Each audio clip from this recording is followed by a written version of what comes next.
Assalamualaikum warahmatullahi wabarakatuh. Halo sahabat cerita horor story, dimanapun Anda berada, masih bersama kami di cerita horor story. Sebelum cerita kita mulai, alangkah baiknya tekan tombol like, share, subscribe, dan komen. Oke?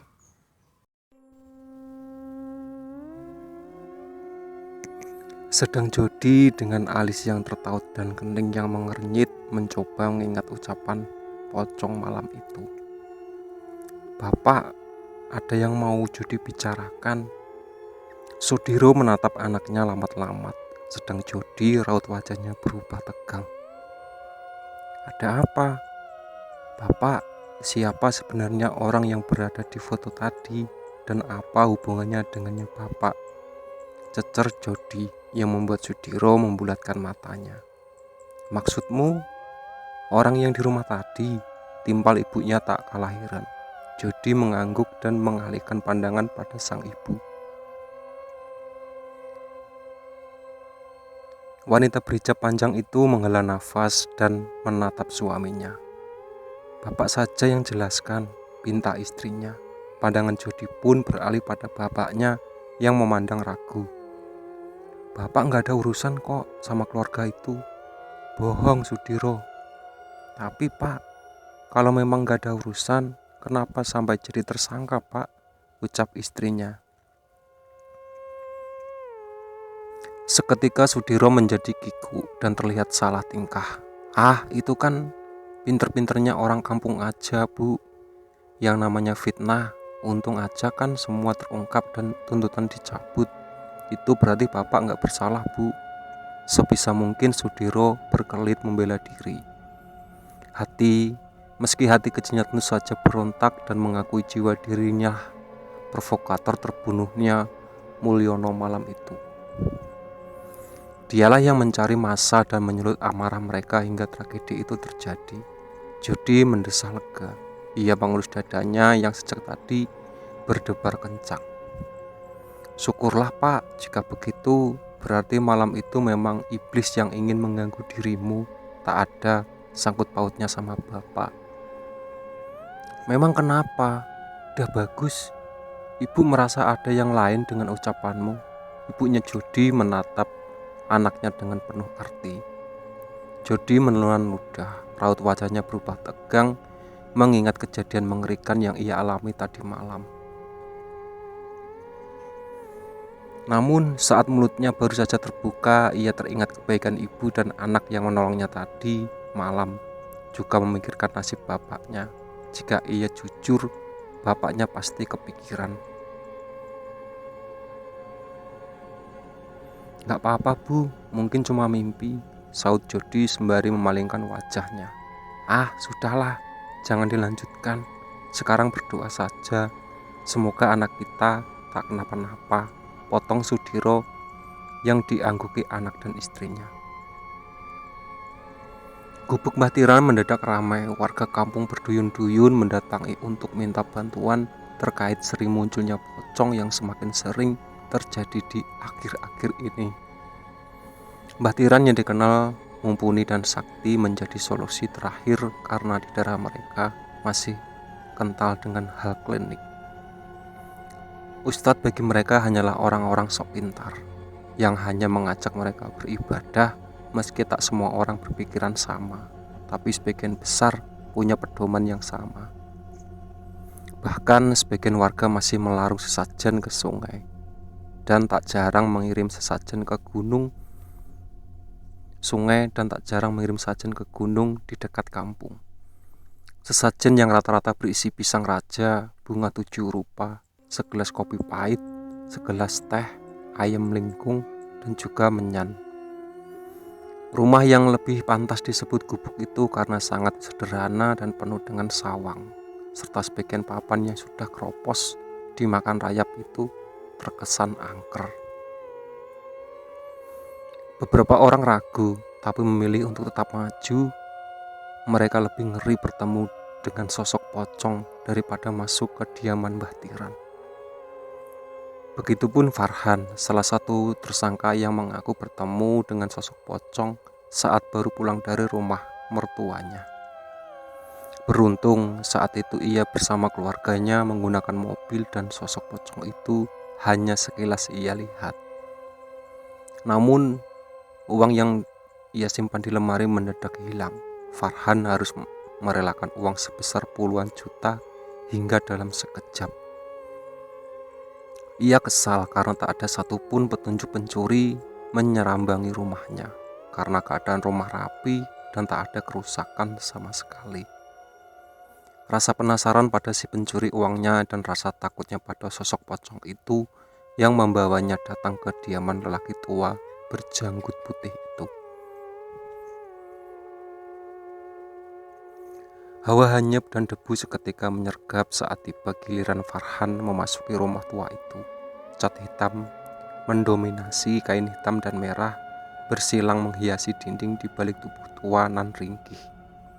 Tengkorak manusia dan tanduk rusa menempel di dinding, beserta kendi-kendi tertata di sembarang tempat.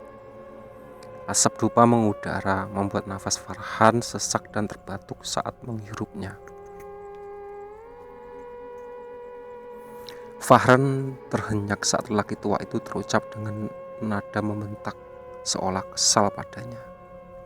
Tubuh Farhan bergetar, susah payah ia duduk berhadapan dengan lelaki berpakaian hitam dan ikat kepala itu. Mata tuanya yang sudah sebagian memutih menatapnya tajam dan awas, menimbulkan rasa takut dalam diri Farhan. Apa kepentinganmu datang ke gubukku? Hah? Nampaknya kau sangat tidak nyaman berada di sini. Terkam batiran yang membuat jantung Farhan hampir saja copot saking takutnya. Begini mbah, saya meminta tolong. Minta tolong karena uangku hilang dan diwanti pocong kan? Potong Mbah Mijan.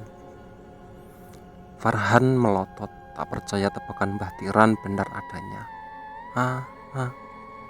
Masih kau ragu dengan kesaktianku? Tawa membahana seketika menggentarkan gubuk reot itu barang sesaat. Susah payah Farhan menelan ludah, sedikit pun tak terbayang di pikirannya jika Mbah Tiran semenakutkan ini.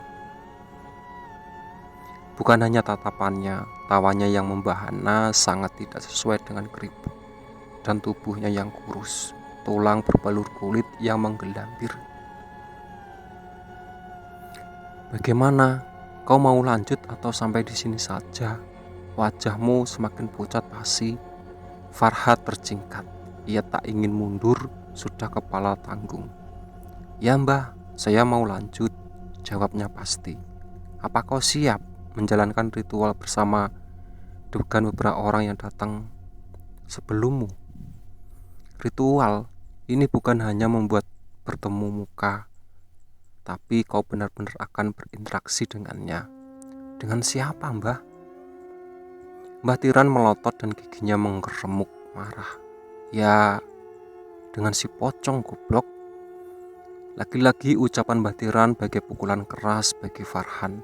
Pocong berinteraksi dengan makhluk mengerikan itu. Apa saya bisa mundur, mbah?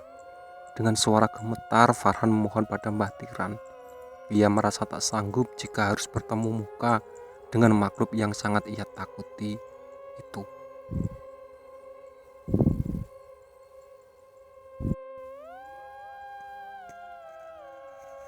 Ya terserah sampean, kalau mau mundur sekarang hidup dihantui terus-menerus dengannya, ya mending nyerah aja. Farhan terdiam, bingung, rasa tak sanggup jika harus bertemu. Tapi jika seumur hidupnya terus dihantui, ia pun tak mau. Brak! Mbah Tiran menggebrak meja. Farhan terjingkat sembari mengelus dadanya yang terdengkup kencang. Jadi orang itu harus berani berbuat, berani bertanggung jawab, berani berbuat onar, harus berani minta maaf. Minta maaf karena kamu sudah membuat nyawa seseorang melayang. Lelaki itu menghela nafas dalam, matanya menghangat dan tangisannya pecah. Iya mbah, besok aku tunggu di sini. Bawa kain hitam sepanjang 2 meter, dupa, kembang 7 rupa, ayam ikung, 1 gelas kopi dan segelas teh. Jangan lupa amplop putih dan rokok. Amplop putih, isinya ya duit. Berapa mbah? Terserah. Untuk siapa mbah? Ya untuk mbah. Dasar goblok.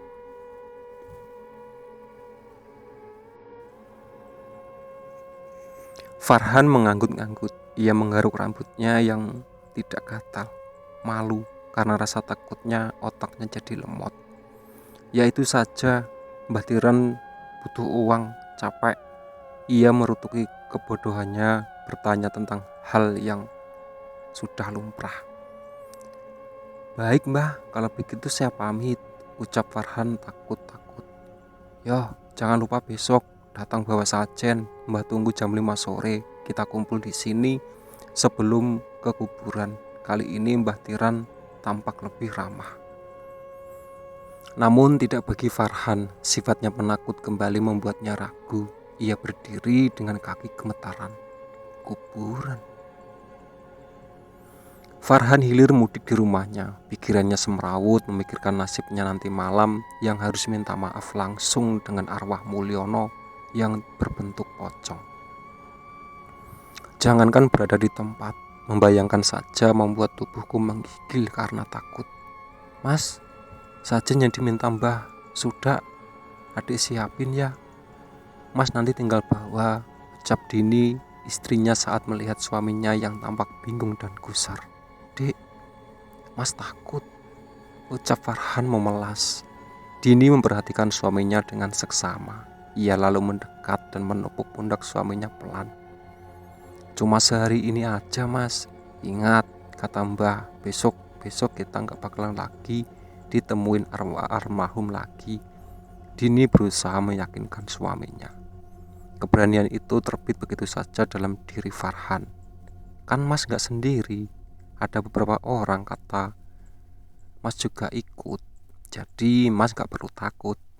Farhan menganggut-nganggut. Bener juga kata istriku ini, aku gak perlu takut, batinnya. Ya udah mas, siap-siap, udah jam 4 sore. Kalau bisa jangan terlambat, kesempatan gak datang 2 kali. Siap dek. Sore itu Farhan kembali datang ke gubuk Mbah Tiran yang membawa semampan sesajen yang diminta. Tidak seperti hari kemarin, hari ini Farhan lebih berani dengan langkah tegas dan pasti. Ia malah begitu bersemangat untuk segera menyelesaikan ritual. Ternyata beberapa orang sudah datang duduk mengelilingi Mbah Tiran di tengah-tengah ruangan. Di belakang Mbah Tiran duduk bersimpul 5 orang lelaki dewasa dengan memakai pakaian serba hitam. Raut wajah mereka tampak sangat dan tegas. Farhan dipersilakan duduk dan ikut dalam ritual sebelum berangkat ke tempat ritual berikutnya. Sebelum kita berangkat, Mbah peringatkan, ini bukan pesugihan, ini adalah sebuah permintaan maaf pada orang yang punya dendam kesumat. Ingat, dia tak main-main, sudah 3 korban meninggal karena ulahnya. Dan untuk kalian ketahui, dia sangat kuat, apalagi saat ia meninggal sempat dilangkai kucing hitam yang membuat dia bangkit dari kubur dan menuntut balas pada kalian semua. Mereka yang berada di ruangan termasuk Farhan hanya dapat menelan ludah, menatap Mbah Tiran dengan ekspresi yang sulit diartikan.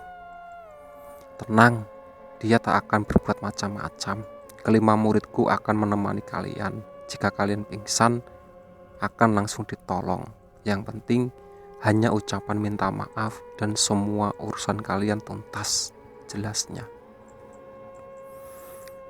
Bersama beberapa orang yang sudah berada di tempat, mereka dibawa Mbah Tiran dan beberapa muridnya keluar melalui pintu belakang rumah. Setiap orang yang berjumlah 5 orang itu membawa sajen dan kain hitam berjalan ke arah kuburan di mana tempat Mulyono dimakamkan. Saat itu azan maghrib baru saja selesai dikumandangkan, dan setelah azan maghrib suasana kampung itu bak kampung mati. Tak ada seorang pun yang berani keluar rumah. Kalaupun ada yang berani keluar, mereka biasa bergerombol Jika sendiri-sendiri, maka bisa dipastikan sosok pocong itu dengan suka hati menampakkan diri. Mereka berjalan beriringan, melewati jalan sepi dengan angin yang berhembus kencang. Mata setiap orang menatap awas, takut sosok pocong itu tiba-tiba muncul di antara barisan pohon pisang yang mereka lewati. Namun anehnya, sepanjang perjalanan tak nampak sosok pocong yang membuat perjalanan lancar tanpa hambatan. Tibalah mereka di area kuburan, gelap, tak ada sedikit pun cahaya. Mbah Tiran melangkah memasuki makam ditemani 2 muridnya, sedang yang lain menunggu di luar. Selama Mbah Tiran di dalam, kelima orang itu bekali mantra pemanggil arwah penasaran yang mengganggu mereka. Lokasi sudah saya cek, semua aman. Satu-satunya kalian masuk ditemani 1 orang muridku. Farhan yang mendapat giliran nomor 3 menunggu di luar yang bersama lain. Mereka menunggu dengan was-was dan penasaran. 5 menit, 10 menit, tak ada kejadian apapun. Hanya sekilas bau gosong seperti bau daging terbakar menyengat dan tak lama bau kemenyan. Tubuh Farhan seketika gemetar saat terdengar suara teriakan. Mereka menunggu beberapa saat karena tak diizinkan masuk dengan Mbah Tiran. Mbah Tiran akhirnya masuk dan tak lama keluar memanggil 2 orang muridnya. Peserta pertama pingsan. Dia diangkat Mbah Tiran dan 3 muridnya. Pria tak beruntung itu diletakkan begitu saja di sebuah terpal yang memang sudah disiapkan. Detak jantung tertalu-talu seiringnya desir angin yang terasa semakin kencang, menggelitik tekuk dan membuat sendi ngilu karena dingin. Suara lolongan anjing membuat suasana semakin mencekam. Mendung menggelayut menutupi sinar bulan dan membuat suasana semakin gelap. Beberapa lilin yang sengaja dibawa untuk penerangan tak mampu menahan sapuan angin yang meliuk-liuk garang. Hanya lampu petromak yang masih bertahan di tengah gempuran cuaca yang semakin terasa menusuk raga. Mbah Tiran kembali menunjuk peserta kedua. Pria yang bertubuh jangkung itu menyeka keringat dingin yang sejak tadi menjejak di keningnya. Ia menarik nafas dalam sebuah masuk di arah pemakaman. Ingat pesan Mbah, ucapkan maaf sebelum menyebut nama Tuhanmu, agar makhluk itu bisa menerima permintaan maaf darimu. Lelaki yang ditaksir berumur 30 tahun itu mengangguk dan melangkah memasuki area pemakaman. Seperti orang pertama, seorang murid Mbah Tiran menemani dan mengamati dari jarak jauh beberapa meter darinya. Tak lama menunggu waktu yang lama, setengah jam kemudian pemuda itu sudah terlibat berjalan dengan langkah gontai dari area pemakaman.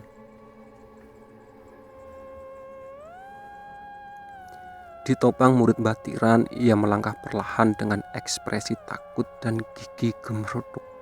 Serasa muluk tubuhnya yang diselimuti kain hitam panjang. Kamu kasih minum yang Mbah sudah jampi-jampi, jangan ditanyai apa-apa dulu, dia masih shock. Titah Mbah Tiran saat pria itu berada di tengah-tengah mereka. Murid Mbah Tiran mengangguk membawa pemuda itu ke arah lelaki yang tadi pingsan. Kini giliran Farhan.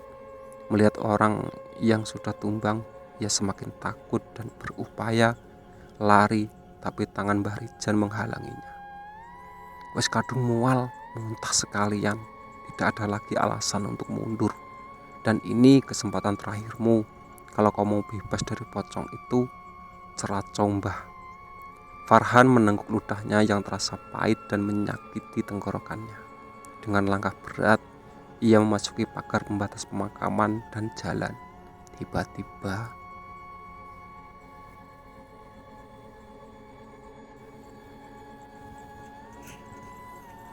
semua orang berlarian ke arah Farhan dan murid Mbah Tiran yang menjerit ketakutan. Astaga, ada apa? Mbah Tiran bertanya pada Farhan. Hampir saja mengenai kepalaku, ungkap Farhan dengan nafas tersengal-sengal. "Ya mbah, heran kok malam-malam ada kucing di makam," timpal murid Mbah Tiran. Mbah Tiran manggut-manggut. "Wes, lanjutkan ritualmu, keburu malam, takutnya hujan," titah Mbah Tiran. Terdengar suara hela nafas dari dalam Farhan. Pria itu akhirnya kembali melanjutkan langkahnya ke arah tengah pemakaman. Ia sempat menoleh ke arah belakang, di mana orang-orang sudah kembali ke tempat tidur semula, menjadikan makam kembali tenang dan sepi. Sunyi, makam amat mencekam. Hawa angker begitu terasa sepi, apalagi terdengar bunyi lolongan anjing yang bersautan. Mendung semakin menggelayut di langit malam, menjadikan area pemakaman semakin gelap. Farhan mengikuti langkah murid Mbah Tiran yang melangkah perlahan sembari menyendiri satu persatu makam, hingga akhirnya ia berhenti pada suatu malam baru yang masih terlihat sia-sia kembang dan irisan daun pandan yang sudah mengering kecoklatan. Sebuah patok kayu bertuliskan Mulyono menjadi penanda kalau itu adalah makam yang mereka cari. "Nah, ketemu. Mas, silakan menunggu di sini. Nanti silakan bakar dupa dan baca mantranya. Ini lilin saya hidupkan dulu," papar murid Mbah Tiran. Ces. Tombol mancis ditekan api kecil mulai tercipta di sana. Sedikit cahaya dari lilin mampu membuat Farhan sedikit berani. Matanya takut-takut mengedar ke segala arah karena lokasi lebih mirip acara uji nyali, di mana Farhan akhirnya tinggal sendiri di depan kuburan baru, duduk bersila sembari kilat-kilat kanit baca mantra yang sudah disiapkan Mbah Tiran. Keringat dingin mulai mengucur di sela anak rambut. Angin malam sepoi-sepoi yang menyapu tubuh, terutama tekuk, menyebabkan bulu-bulu halus itu mulai berdiri satu persatu.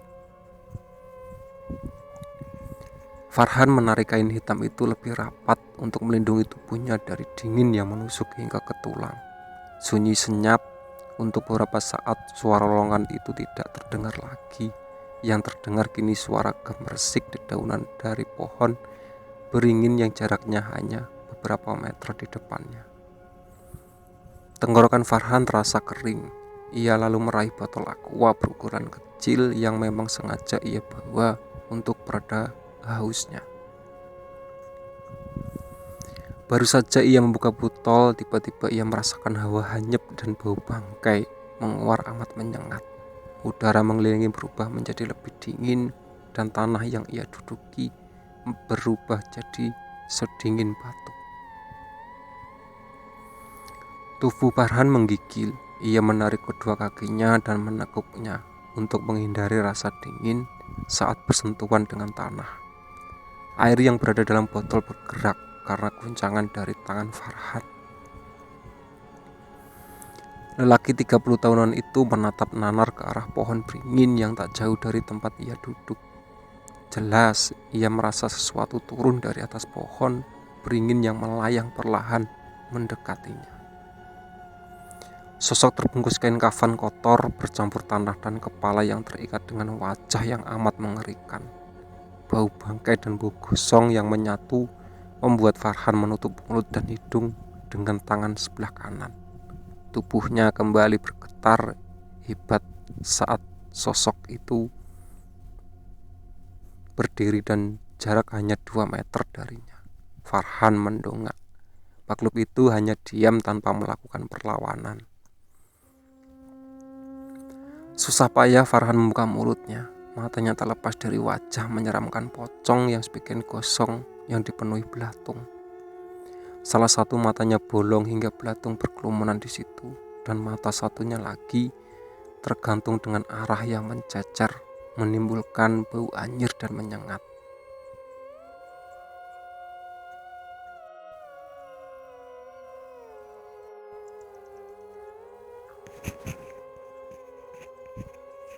Wajah yang sebagian sudah menjadi tengkorak itu hanya mematung dan mengawang di atas permukaan tanah.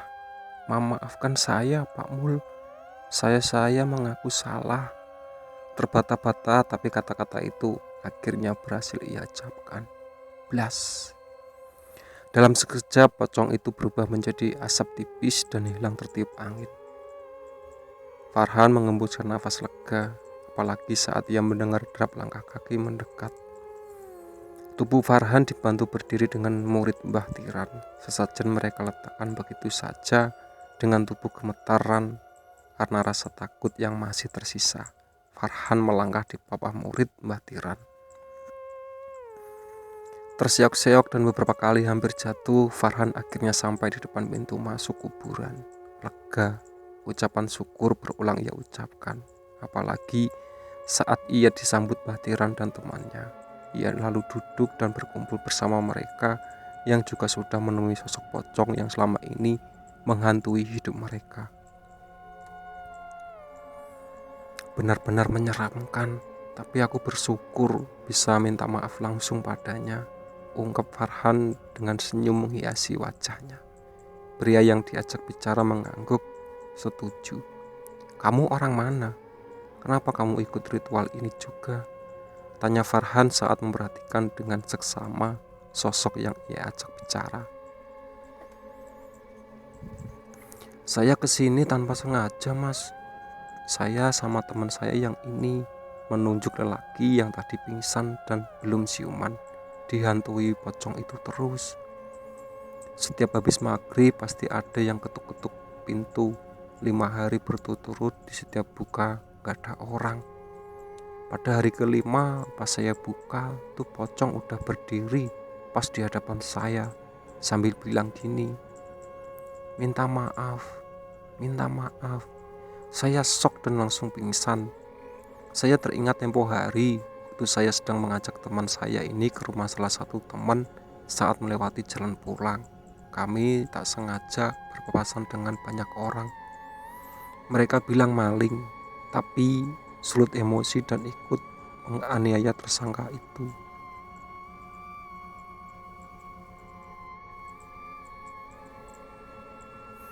Makanya kami kembali ke kampung ini dan meminta tolong sama Mbah Tiran. Itu juga dari rekomendasi beberapa orang. Pria itu berbicara panjang lebar. Farhan hanya mengangguk-anggut, berusaha mencerna apa yang baru saja diceritakan orang itu di sebelahnya. Mereka tak menunggu lama, 2 orang tersisa nampak lancar, meski sesudahnya tubuh mereka lemas seperti kehabisan tenaga. Ritual selesai, 5 orang itu diantar 2 anak murid Mbah Tiran pulang ke rumah masing-masing. Sedang Mbah Tiran dan ketiga muridnya membawa sajen yang tadi bawa pulang ke rumahnya. Ia membuka satu persatu amplop dan menghitungnya. Alah, 50.000, dasar pelit, maki Mbah Tiran saat membuka salah satu amplopnya. Mbah, sajennya gimana? Tanya salah satu muridnya. Ya dimakan, itu untuk kita, saut Mbah Tiran. Lah, bukannya itu untuk Mbah Pocong di kuburan? Memang setan bisa makan, ya kita yang makan. Jadi bukan Mbah Pocong yang minta sajen. Mbah, ya bukan, itu akal-akalan Mbah saja. Kalau si pocong butuh permintaan maaf, itu sudah cukup. Jadi Mbah, jadi terus. Mbah jadiin tumbal mau. Dalam sekejap rumah, Mbah Tiran dan semua ramai menjadi senyap. Mereka takut akan dijadikan tumbal Mbah Tiran karena banyak bertanya. Tok tok tok, mana sajenku? Semua orang yang berada dalam gubuk saling berpandangan. Meski mereka saling melihat penampakan, hawa hanyap malam itu mendadak membuat jantung mereka orang berdetum-detum. Mbah Tiran maju selangkah demi selangkah dengan takut-takut. Feeling yang mengatakan jika makhluk yang datang bukan makhluk sembarangan. Pintu dibuka perlahan dan sesuatu melesat berhenti tepat di depannya. Hanya jarak sekilan. Mbah Tiran seketika jantungan. Lelaki sepuh itu menekan dadanya karena jantung menompa darah lebih cepat. Takut yang teramat sangat, tubuh terbungkus kafein lusuh dan kotoran tanah itu membuka mulutnya yang sudah menjadi tengkorak. memamerkan rentetan gigi dan lidah panjang yang terjulur dengan cacing dan belatungnya jatuh satu persatu. Mata merah menyalai bersinar dan wajah gosong beserta daging-daging rusak dengan bau bangkai yang menyengat. Mbah Tiran jatuh tersungkur mendapat serangan dadakan yang datang tiba-tiba. Wah, pocong, Mbah Tiran kabur. Riuh rendah suara derap langkah kaki yang bersautan membuat gubuk Mbah Tiran gaduh. Semua murid Mbah Tiran kalang kabut mencari pintu keluar untuk bisa kabur dari makhluk yang kini tertawa dan melayang di ambang pintu.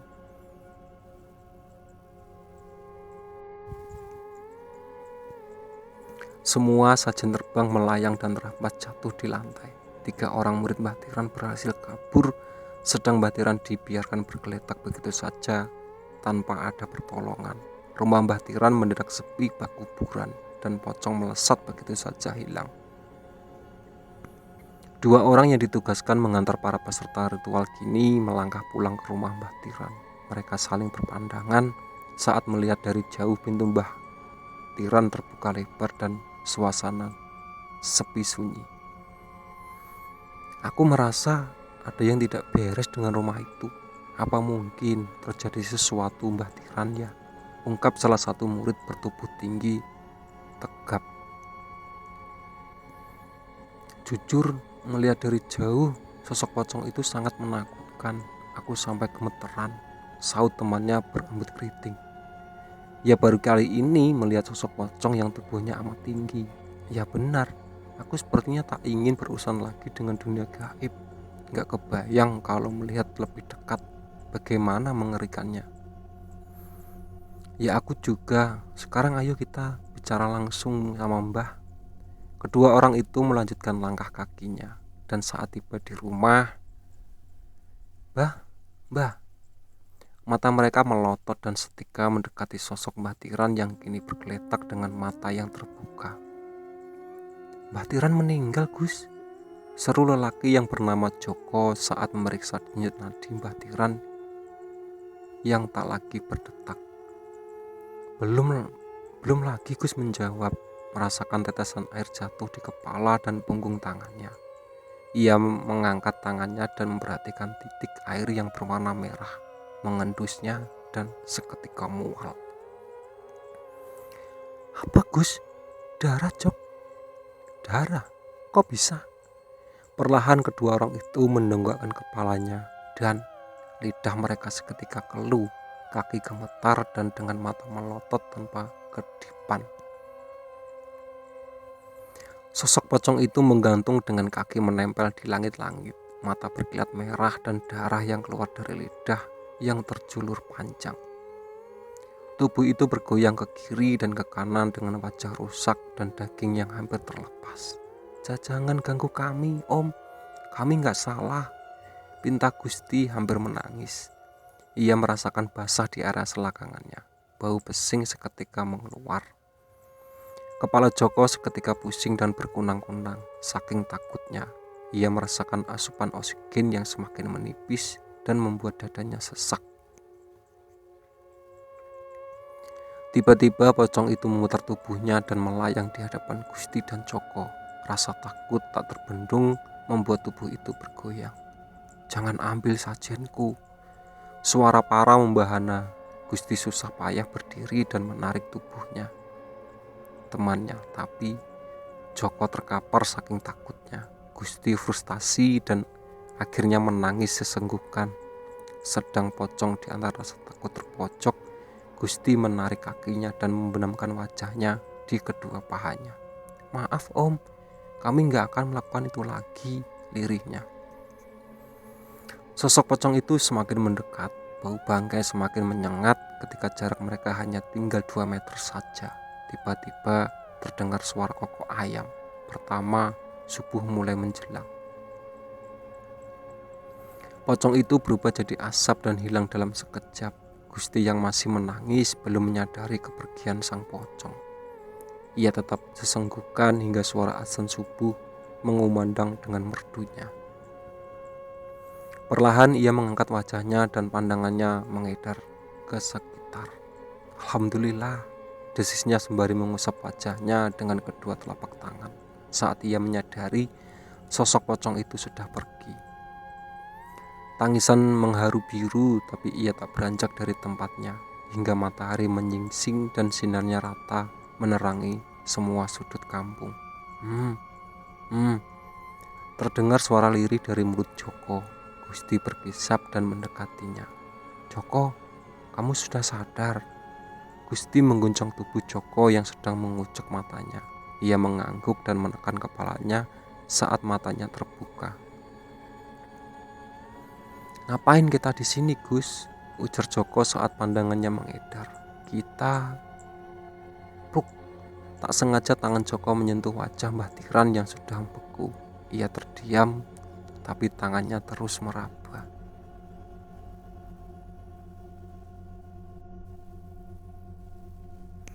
Saat kepalanya menggeleng dan pandangannya tertuju pada mayat Mbah Tiran, seketika itu pula ia tercengat dan menggeser tubuhnya menjauh. Wow, Mbah Tiran, Gus, Mbah Tiran, Gus. Joko terdiam seperti mengingat sesuatu. Pocong, Gus, pocong. Mana pocongnya? Joko menggoyangkan bahu Gusti. Pemuda itu hanya menghela nafas gusar. Dah, jangan heboh. Sekarang kita panggil warga minta tolong supaya Mbah Tiran bisa langsung dikebumikan siang ini. Kasihan Mbah Tiran hidup sendirian. Gusti menepuk pundak temannya itu. Gusti berdiri, ia membantu Joko untuk berdiri menjajarinya.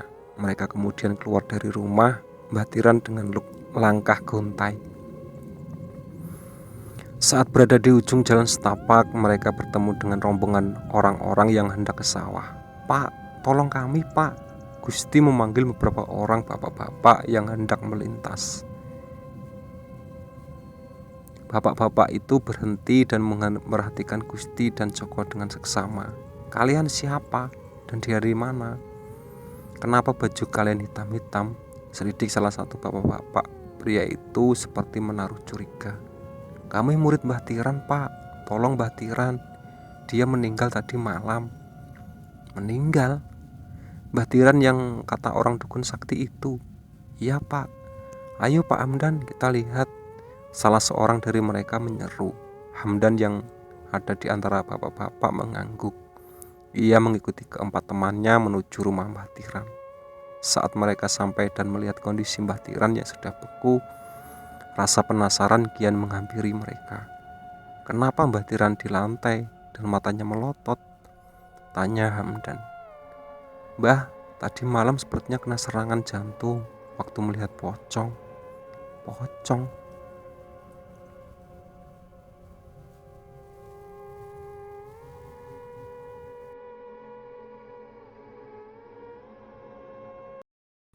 Oke, ya itu tadi cerita dari pocong itu bapakku. Ditunggu part selanjutnya ya.